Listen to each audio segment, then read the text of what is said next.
Hi guys, welcome. We are going to be doing a live action score analysis on The Holiday, composed by Hans Zimmer. I need a few things to get me started. I need my score. I've got my piano reduction, got my headphones in to have a little listen as we go through, and the most important thing, a nice cool can of Coca-Cola. Let's begin. I asked you yesterday to have a look at chord progressions, suspensions, and any interesting tonal harmonic decisions being made by Hans Zimmer. Well, we've got our C pedal just down here. We've got a nice open fifth here, the C and the G. That makes it feel really, really grounded. We'll talk about instrumentation in a minute. And if we just look ahead, it looks like we've got this C continuing throughout the score until about here, where it does change, and we'll have a look at that in a second. This open fifth is continuous. There's not really much any change there. So let's have a look at the melody. Now, we are in our tonic of C, and we've definitely got a C triad here, C, E, G. But the triad then splits. Just to make things interesting, we break the chord up in a different way. And I think that the sixth is rather nice. Now, the sixth sounds a lot sweeter, I think, than the third, which occasionally can just sound a little bit too close. Where the openness of the sixth sounds a little bit sweeter. It's a nice variation. We've got some parallel movement here between our sixths, going down and then back up again. This is a nice melody to be heard on top. And this movement from the F and the D down to the E and the C. Now, if we just have a look at this chord here, this is a resolution because we've got a C major, C, G, E, and C. And so this is really going to be our suspension. If we think about what the suspension is that we've got here, it's a 4-3 suspension. We can see that it's a 4-3 suspension because of this F, okay? This F falling down to this E just here. One could argue that this might be a G7 over C because you've got the G, you've got the F and the D there, and you've got the C in the bass, but really it's just a suspension 4-3 back to our tonic of C major. Continuing forward with our melody, we're back here to our original idea, the very first one. We've got our parallel sixths again, which are quite nice. We're moving up and up and up and up. Now, having a look at this one, now an F and an A and a sixth like that, that's clearly an F major chord, but we've not really got any tonal changes down here. So I'm thinking that this is probably a bit of an F over C chord. We get this nice effect where our sixths again fall down back into our tonic chord. So F and A falling down to E and G. And continuing on, we've got a D and an F, D and an F falling down to a C and an E. Even though we've essentially got two 4-3 suspensions, we've got a 4-3 here, and we've got a 4-3 here as well. One's in the upper range register and the other one is in the lower register.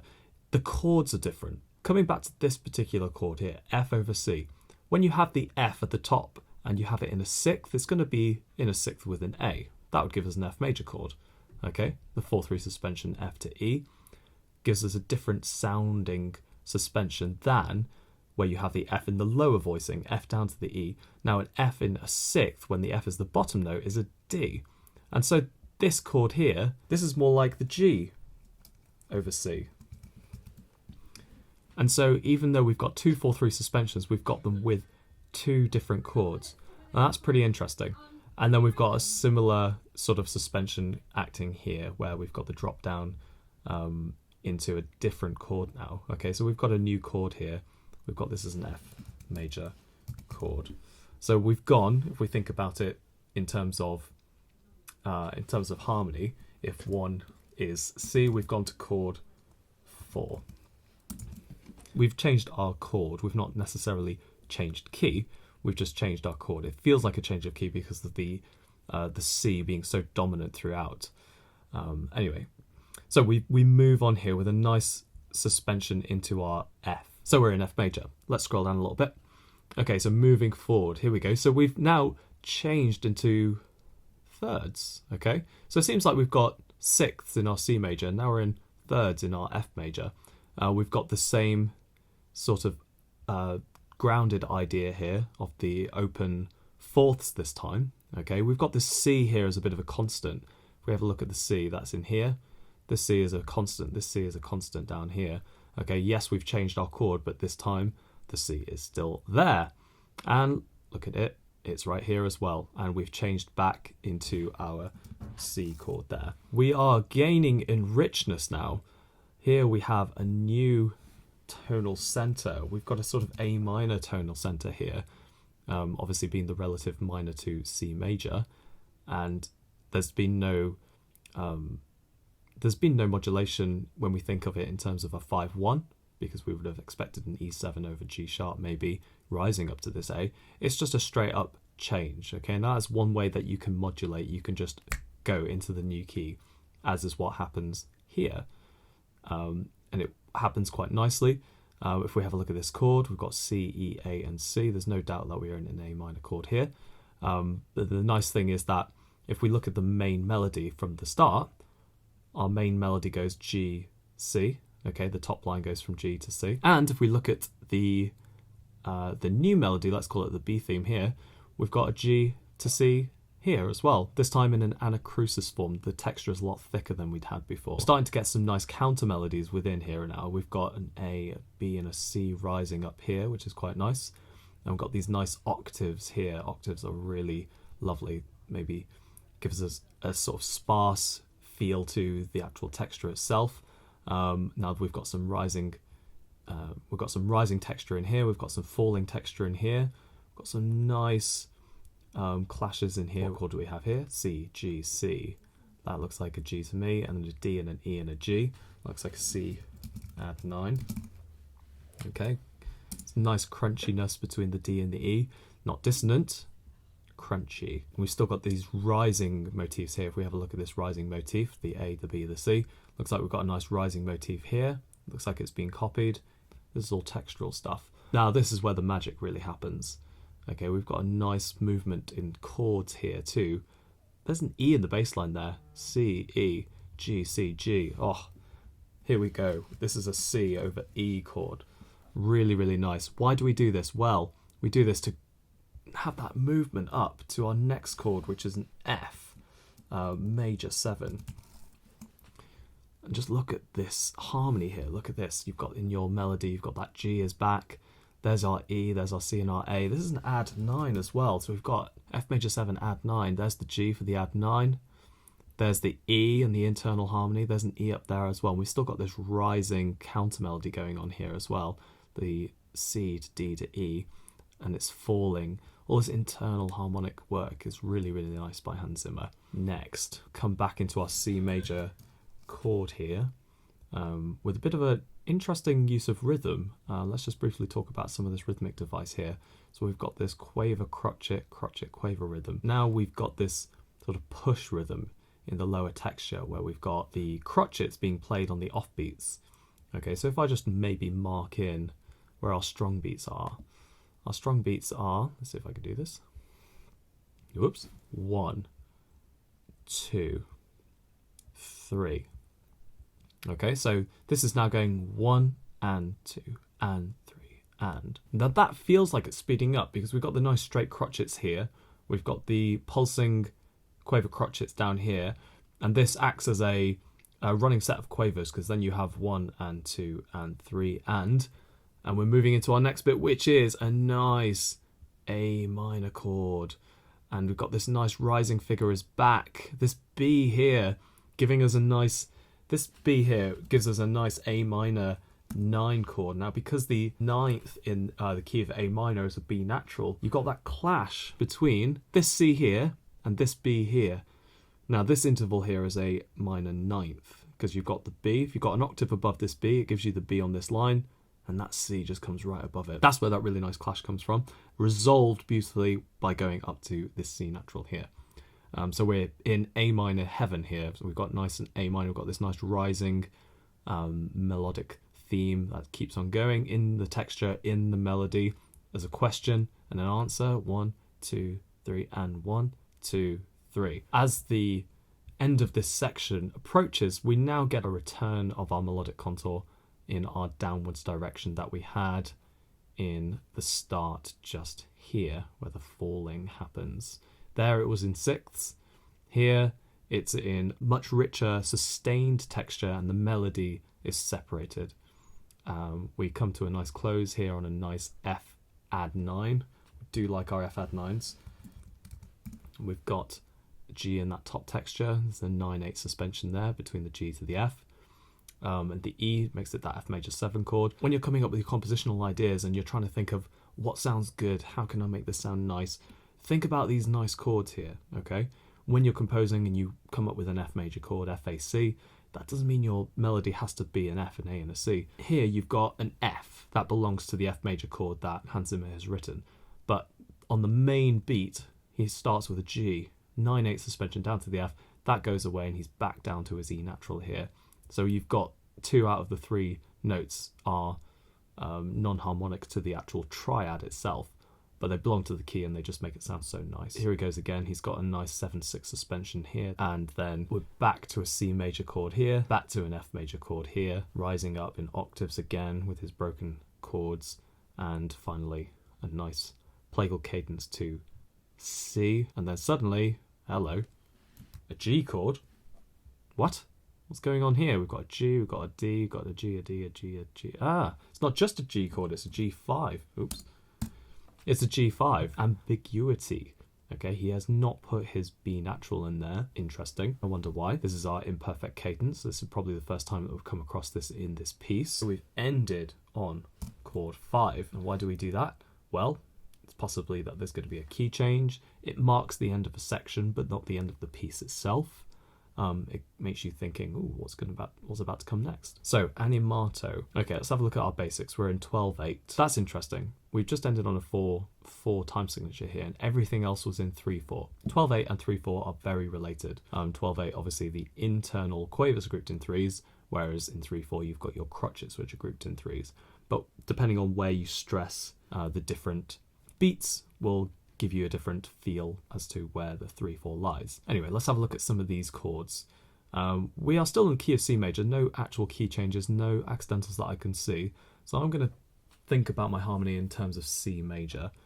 Okay, so we've got a D there, that's interesting. E, G, D, E, C, and then a repeat. D, E, G, D, E, C. Okay, I'm going to say that this is based on a C add 9 chord. We've got our E, G there, and we've got our C right at the end. Now, I think it's a C add 9 because of this last bit here, where it goes from D to C. Now, I know, of course, you've got this E in between, but in a way, if we're just thinking about the melodic contour, this D to C is really what we hear. We don't really hear this. We'll hear this as a textural additive, but here we've got a 9/8 suspension between the D and the C. Okay, so yes, we don't have the C until right at the end of the phrase of this 2-beat phrase, but I'm going to say it's a C add 9. Okay, so we have a nice repeat here. So we've got C add 9 in our first bar. Next, this is looking interesting. So we've got D, F, G, C, D, B. Well, the C in our last beat gave us the clue there, so maybe the B is going to give us our clue here. I'm going to say that this is a G7 chord, because you've got your D, F, G, and B. All of these notes belong to G7 apart from this C here. Now maybe that's... here we go. Got it. So we've got a G7 chord, and the C to the B acts as a 4/3 suspension. Okay, so this is just tension and release, tension and release. We've got a new chord in this section, I think. C, D, F, A, C, G. Ooh, okay, that's tricky. Without actually listening to it, I'm going to say that that's probably some sort of F chord. So we've got the C, we've got the F, and the A, and the C. Okay, they're all F.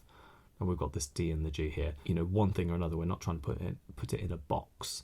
We're not trying to pigeonhole it too much. But it's interesting because this sort of thing informs how to compose. All up in this section, we were using C's, F's and A minors. If we think about our chord progressions, if we've got chord 1, we've got C. If we've got chord 4, we've got F. Chord 5, G, and chord 6, A minor. If we think about it in terms of these chords, we've got C's everywhere, we've got F's everywhere, we've got A minors quite a lot, not really many G's apart from that last one we had in that phrase just here. In this section, we're using maybe a little bit more G, just to give it some harmonic variation. Okay, looking through again then, so it looks like here we've back to the C add 9 chord. Yeah, it looks like the C add 9 chord. This looks like a straight repeat as to what we just listened to. Oh, hello, introduction of the treble clef in the left hand. This is a piano reduction. I think, from memory, we'll look at the instrumentation in a minute, I think from memory that this is high violin strings, okay? But what do we call this? Well, we call this a pedal, inverted. Okay, we have to listen to it again just to confirm, but I think that's an inverted pedal. On a G, oh, okay, that's significant. The pedal is the 5th dominant pedal. That's useful because the dominant fits really nicely with the tonic, with the dominant, and it can act as a nice clash against the 4th. So here we go. D. Okay, we've got the same C add 9 chord progression down here. Looks like a nice repeat. Okay, so this is slightly different, I think. Here we go. C, A, G, A, G, A. Okay, well, I'm thinking maybe based on the previous chord progression, we're going to go chord 1, C major, chord 5, G7, and chord 4 again. It looks like, because you've got the C and the A. No F, but, well, we've had that quite a lot in this particular one. Okay, increasing in texture here. We're down into our bass section now. Okay, let's think about chords. That is a straight up F major chord. You can see the triad there. Okay, here's that 9th again. Here's what I'm talking about. The dominant pedal is continuing throughout. You can see it going down here as well. The dominant pedal, first of all, against that F, gives us that F add 9 again. It's in the internal texture as well with this G. We've got some nice strumming guitar, if I remember again. New triad, A minor. Okay, so chord 4 to chord 6. Back to chord 4, we're F major here. Back to chord 6, we're in A minor here. Okay, so we are going through these related chords to C major, but we're not hitting C major. Oh, we've got inverted C major chord here, so it's not fully resolving to its home root position C major chord. We've still got this dominant pedal up top as well, which is quite nice. Maybe this is just acting as a bridge back to, yes, back to our F. Okay, and here's our, this is the magic right here. We've got a C over E chord again. Hans Zimmer loves to do this sort of thing where he really thickens the texture with nice inverted chords, especially tonic chords. He loves to go tonic first inversion. It's such a beautiful way of going from the tonic to the subdominant via that E just there, or vice versa, going from the subdominant back to the tonic first inversion. Looking further then, we've got a nice G7 chord here, looks like, or just a G chord even. No F to be seen. Here we go, got a G chord here. Oh, look, he's playing with us again. We are not going to the tonic root position anytime soon, are we? We are working our way around it. From here it was F to A minor, now here it's F to tonic over E to G, and that doesn't feel resolved at all, which is a good thing because it's making us want to resolve. Looking ahead then, oh, look at this. Back to we're back to the F to A minor section with some nice rhythmic quality, really emphasizing our 12/8 here. Once we listen out for the instrumentation, we'll have a listen through.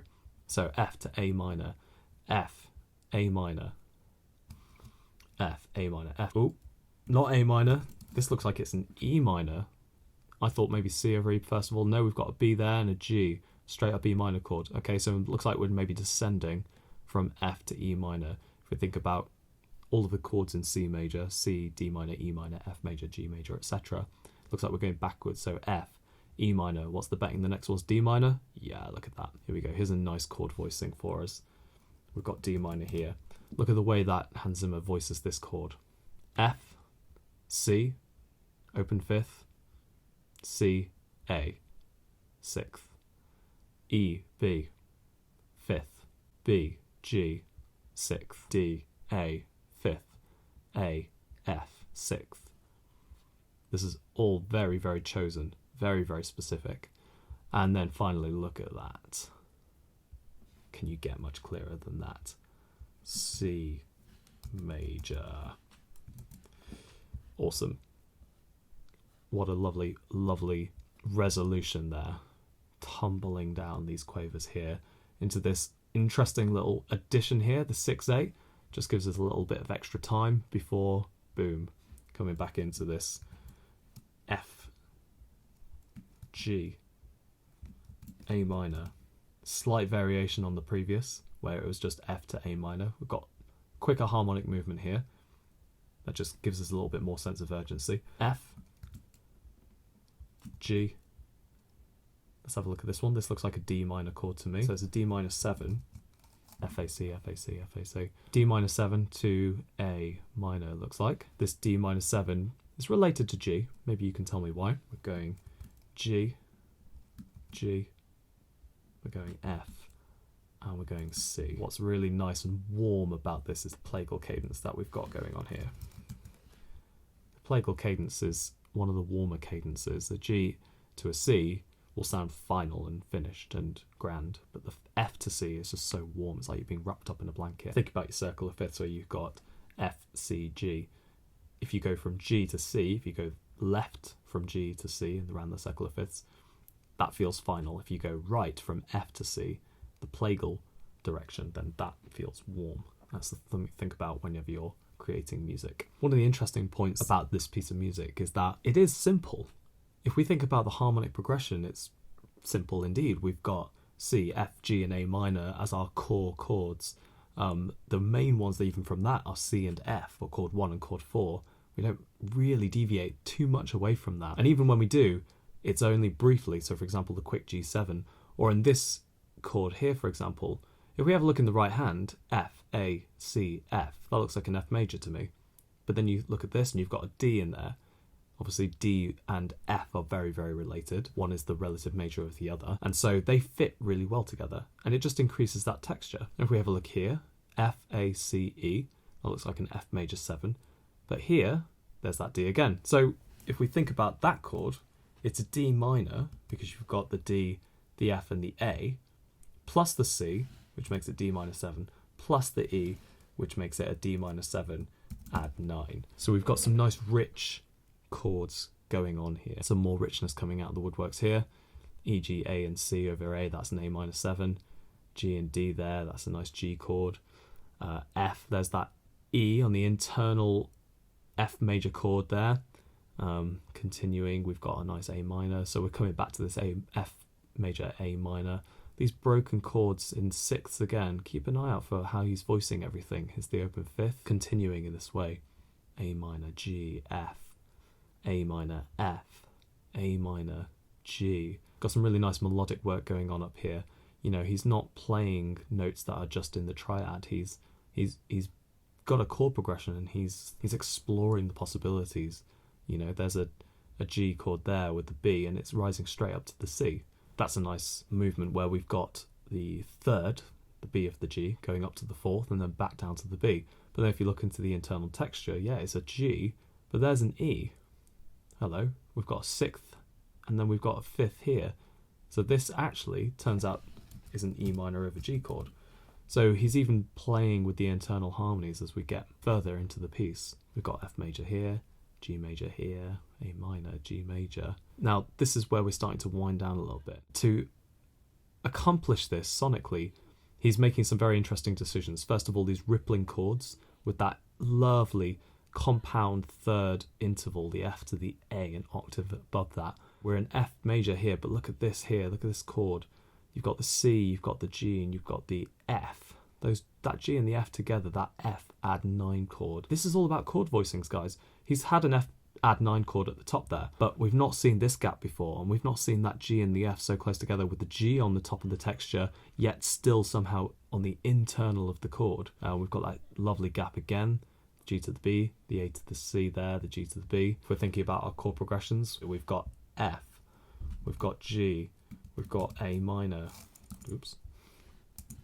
We've got A minor, we've got G again, we've got F, we've got G, we've got F, we've got G.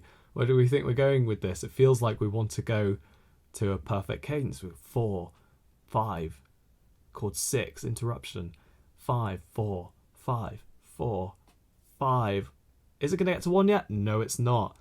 It's a chord 4 again. We're going to F major 7. There's our E on the top of the texture there. And look, we're back to the treble clef texture. Okay, he's gone right up into the high register. He's gone piano, semplice, which is simply, gently, purely. The chords you can see have slowed right down here. So we're getting 1 melodic change per bar and 2 chordal changes per bar. So we've got F to the D to the E to the G here. We're sort of following that original melodic contour that we had right from the beginning, where it sort of falls down in 6 if we just zoom right back to the top. Here we go, so we've got the 6th C to the B, step down and then step up and then step down. If we look at this last part here, we're following that same sort of progression. We're going step down, step up in a third, step down again. This is what we call augmentation. Here we go, we've got a nice E minor chord here. Looks like we're falling in that way again, so F major, E minor, back to F major 7. This is a nice spread. Looks like this is a nice A minor chord. Look at that 6th in the top register there. We've got the thirds and the 6ths being played together at the same time here. We've got a C major 7. Wow, we're back to C, but we didn't realise it because, look, the C's just in the internal texture there. It's over a G, and there's our B up top there. Look at that, open 4th, open 5th. Makes it sound so pure using those open 4ths and open 5ths. And then finally we end on a nice F major 7 chord. Doesn't resolve to the tonic, doesn't sound finished. It sounds resolved in a way because we're sort of settling down in terms of the dynamics and the texture is thinning out, but it hasn't resolved. You know, there's no end to this particular sentence or paragraph. There's no end to this particular story. It keeps going, but we don't know where it goes. Now that is obviously up to us to decide. That's the point of making music to this kind of film. So we've got our open 5th there and our open 4th there to get this F major 7 chord. That open 5th is so pure. The 5th there, the C to the E here gives us that compound 3rd that we've got here and here, and then the 4th at the top as well, bringing it to a close.